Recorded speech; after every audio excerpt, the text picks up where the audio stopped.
So, you want to learn German, but faster than anyone? Then I have some cheat codes for you. Tip number 1. Think like a native. इससे क्या मतलब है मेरा? Basically just think that you know German already. ऐसे मान के चलो कि तुम एक नेटिव हो। अब इससे क्या होगा, you will start replacing everything in German only. मान के चलते हैं एक एग्जांपल, यू आर ईटिंग, तो तुम नॉर्मली कहोगे मैं खाना खा रहा हूँ, राइट? बट अगर तुम एक नेटिव की तरह सोचोगे तो सारे सेंटेंसेस आप ऑलरेडी रिप्लेस कर दोगे जर्मन में। सो रादर देन सेइंग मैं खाना खा रहा हूँ, यू विल से इश ऐसा। अब इससे क्या हुआ, जो भी एवरीडे लाइफ थी वो आपने जर्मन में रिप्लेस कर दी, ठीक है? So always think like a native, that will help you a lot. बस ये सोचो कि आप एक नेटिव हो, आपको सब आता है। जो भी चीज़ है इन योर सराउंडिंग, जो भी चीज़ें आप देख रहे हो, सोच रहे हो, परसीव कर रहे हो, उसको सिर्फ रिप्लेस कर दो जर्मन में। Rather than thinking and learning directly from Hindi, English और व्हाटएवर लैंग्वेज, स्टार्ट करो जर्मन से ही सीखने में, ठीक है? बहुत ज़्यादा हेल्प करेगा। नेटिव की तरह सोचो, everything will be fine. Second one, भाई प्रैक्टिस बाय राइटिंग। प्लीज़ जब भी कुछ नई चीज़ सीखते हो, कुछ चीज़ें देखते हो, make sentences out of it. कोई वर्ड देखा, सेंटेंस बना दिया। कोई ग्रामर पोर्शन सीखा, सेंटेंस बना दिया।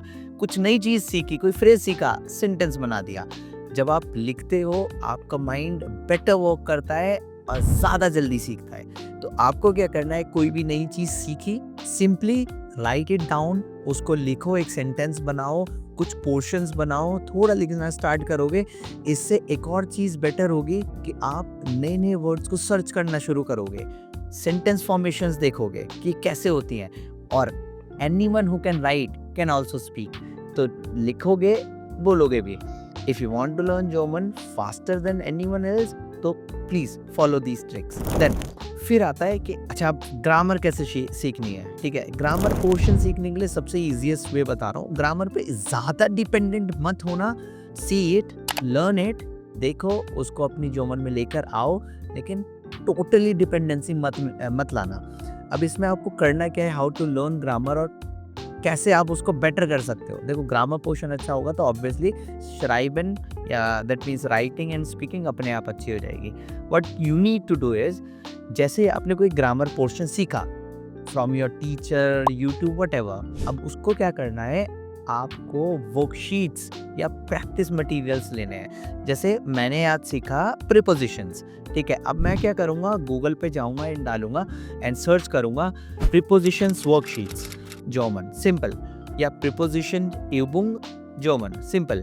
अब प्रीपोजिशंस की कुछ वर्कशीट्स आएंगी जो आपको कंप्लीट करनी है फ़ोन में इंटरैक्टिव तरीके से। बहुत सारे गेम्स आपको मिल जाएंगे इंटरनेट पर, और you can ask your teacher also. अब इसमें क्या होगा, when you will be interactive with that, right, उसमें आप राइट भी करोगे, देखोगे, खेलोगे, तो उस चीज़ में आपका ग्रामर पोर्शन अपने आप प्रैक्टिस में आ जाएगा, ठीक है? आपको बार बार ये देखने की ज़रूरत नहीं पड़ेगी क्या है कैसे है। जस्ट ग्रामर पोर्शन सीखा, एक प्रैक्टिस वर्कशीट ली, कुछ प्रैक्टिस मटेरियल्स, कुछ गेम्स लिए, और उसको प्रॉपर्ली 2 मिनट के लिए, 1 घंटे के लिए, 2 घंटे के लिए हमने अच्छे से देखा और करा, तो that would be enough, right? उसके बाद आता है कि रिवीजन कैसे करना है। देखो, सबसे इम्पॉर्टेंट है रिवीजन। अगर सबसे जल्दी सीखना है तो रिवीजन को प्लीज़ ब्रेक मत करना। जैसे ही आप कुछ चीज़ें सीखते हो, जस्ट मेक श्योर कि उसके जस्ट बाद यू रिवाइज इट, राइट? मान के चलते मैंने जस्ट अभी एक नई वोकैबुलरी सीखी है, जस्ट अभी एक नया ग्रामर पोर्शन सीखा, मैंने प्रैक्टिस वर्कशीट्स करी, थोड़ी देर सो गया, मज़े करे, चिल करा, ठीक है? But don't forget, think like a native. उसके बीच में क्या करेंगे, हम थोड़ी देर बाद, 1 घंटे बाद, 2 घंटे बाद एक और बार रिवीजन करेंगे कि अच्छा मैंने ये पढ़ा था। फिर नेक्स्ट डे इन 24 आवर्स आप एक और बार रिवीजन कर लो, दैट्स इट। फिर इन 48 आवर्स एक और बार रिवीजन कर लो फॉर 15 मिनट, 10-15 मिनट लगते हैं, ज़्यादा नहीं लगेंगे, 10 या 15 minute to revise everything, just go through it what you have learned. ये चीज़ें करनी, रिवीजन डन है, और इससे सबसे ज़्यादा जल्दी आता है दिमाग में। रटना नहीं है, रिवीजन एंड प्रैक्टिस करनी है। Got the point? देन हमारी एक और टिप है, that is you have to make out a plan. ठीक है। Without plan don't do anything. ऐसा नहीं कि आज आप नॉमिनेटिव पढ़ो सीधा दाटिव पे आ गए। मेक अ प्लान कि आज मेरा ये ग्रामर पोर्शन है, इसके बाद ये आएगा, इसके बाद वो आएगा। यू कैन आस्क एनीवन, आपके टीचर, चैट जीपीटी, गूगल, बहुत सारी वेबसाइट्स हैं जो एक प्रॉपर चीज़ आपको बताएंगी। और अगर प्रॉब्लम फिर भी रहती है तो कम टू द लेसन। अब आपको क्या करना है कि एक मेक आउट अ प्लान कि मेरा ग्रामर पोर्शन इस तरह से रहेगा and I go like this only. या फिर मैं वोकेबलरीज आज सीखूंगा, आज मैं इसके साथ grammar portion and practice worksheet लाऊंगा, आज मैं ये बुक का यूज़ करूंगा। तो make out a plan first, then actually follow it. ठीक है, प्लान तो हर कोई बना लेता है लेकिन फॉलो नहीं करता। You have to make out a plan, teacher को दिखा दो कि सर इज़ इट ओके, क्या ये प्लान सही है मेरे लिए, और उसके बाद प्लीज़ फॉलो इट। सबसे एक लास्ट टिप जो सबसे ज़्यादा इंपॉर्टेंट है और आपको कभी भी इस चीज़ को नहीं छोड़ना है, don't forget to do that is be consistent. That's it. मैं बस एक सिंपल सी चीज़ बोलूँगा, be consistent. What does it actually means?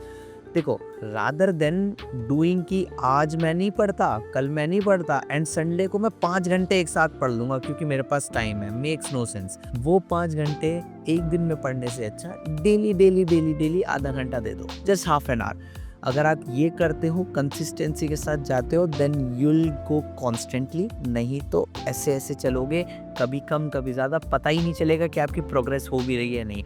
बस कंसिस्टेंट रहो, रिवीजन रखो, जर्मन सबसे जल्दी सीखोगे, सबसे fast.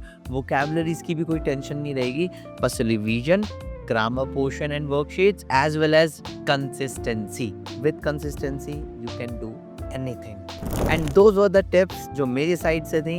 If you want more details और अच्छे से जर्मन सीखना चाहते हो, then subscribe our channel and come to learn institute.